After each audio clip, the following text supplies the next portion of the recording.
अगर दोस्तों इस हॉरर स्टोरी के पहले वाले पार्ट आपने नहीं देखे तो पहले जाकर वो देखें, नहीं तो ये स्टोरी आपको बिल्कुल समझ नहीं आएगी। दोस्तों शाम को सादिया और नादिया वापस घर आ जाती हैं और फिर घर आकर सादिया अपनी मम्मी के नंबर पर कॉल करती हैं, मगर फ़ोन फिर भी स्विच ऑफ होता है। फिर सादिया फ़ोन को रख कर शावर लेने लग जाती है और सोचने लग जाती है कि मम्मी कहाँ हैं, उनका फ़ोन स्विच ऑफ क्यों है। शॉवर लेने के बाद सादिया ऑनलाइन खाना ऑर्डर करती है और थोड़ी देर बाद खाना आ जाता है।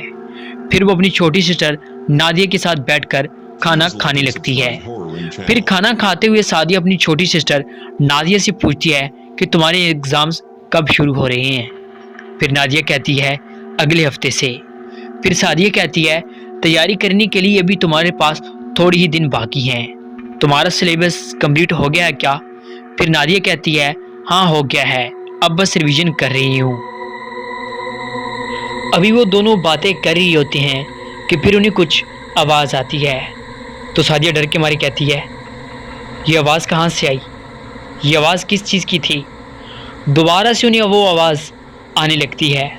फिर वो दोनों रूम के दरवाजे के पास जाती हैं और रूम का दरवाज़ा खोलने लग जाती हैं, लेकिन दरवाज़ा नहीं खुलता। फिर सादिया कहती है अरे ये तो दरवाज़ा अंदर से लॉक है। फिर वो पूछती है कि अंदर कौन है। फिर सादिया कहती है मम्मी तो नहीं कहीं, लेकिन फिर उसे ख्याल आता है कि मम्मी तो आज ऑफिस गई हुई थी। फिर वो दोबारा पूछती हैं कि कौन है अंदर। फिर वो कहती है कि आप हो मम्मी। फिर वो अपनी छोटी सिस्टर से कहती है कि रूम के अंदर मम्मी के अलावा कौन हो सकता है, लेकिन मम्मी ऑफिस से कब घर वापस आई, मेन गेट तो बंद है, तो फिर मम्मी अंदर कैसे आई।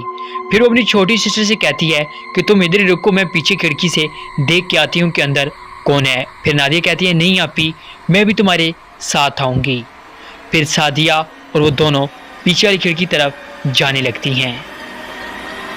पीछे वाली खिड़की में आकर वो देखती हैं कि सामने तो मम्मी हैं। फिर वो पूछती हैं कि मम्मी आप कहाँ थी, आप ऑफिस गई थी ना। फिर वो पूछने लगती है कि मम्मी क्या हुआ आपको। फिर वो कहती है मम्मी प्लीज़ दरवाज़ा खोलिए, और दरवाजे को अंदर से लॉक क्यों लगाया हुआ है आपने। फिर वो दोनों कहने लगती है कि मम्मी दरवाज़ा खोलिए।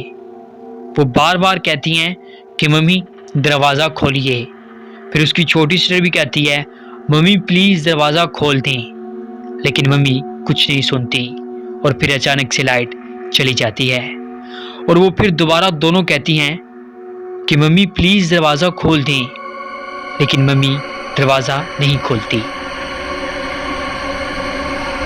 फिर वो दोनों घर के अंदर आ जाती हैं और बार बार यही कह रही होती हैं कि मम्मी दरवाज़ा खोलिए, मम्मी दरवाज़ा खोलिए।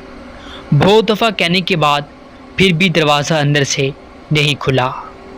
फिर सादिया बहुत ज़्यादा डर जाती है और अपने अंकल को कॉल करती हैं और सारी बात उन्हें बताती हैं और कहती है कि अंकल मुझे बहुत ज़्यादा डर लग रहा है, प्लीज़ कल आप आ जाएं, पता नहीं मम्मी को क्या हो गया है।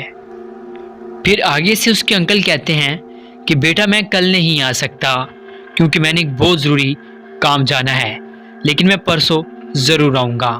आप अपना और अपनी मम्मी और अपनी छोटी सिस्टर का बहुत सारा ख्याल रखना, ठीक है। फिर सादिया कहती है ठीक है अंकल। ये कहकर वो फ़ोन को रख देती हैं। सादिया दोबारा से उस दरवाजे के पास जाती हैं और फिर से दस्तक देने लगती हैं कि शायद मम्मी दरवाज़ा खोल दें, मगर उसकी मम्मी दरवाज़ा नहीं खोलती। फिर वो बेड पर आकर अपनी छोटी सिस्टर को सुला रही होती हैं और दिल ही दिल में सोच रही होती हैं कि मम्मी को क्या हुआ है, मम्मी ऐसा क्यों कर रही है। लेकिन कल से मम्मी थी कहाँ, तो मम्मी कल सारे दिन घर पर थी क्या। उसे बहुत सारे सवाल तंग करने लगती हैं और वो ये सोचकर बहुत ज़्यादा डरने लगती है और वो सोचती है कि कल मम्मी को लाजमी डॉक्टर के पास लेकर जाना है। फिर ये कहकर वो भी बेड से टिक लगाकर सोने लगती है।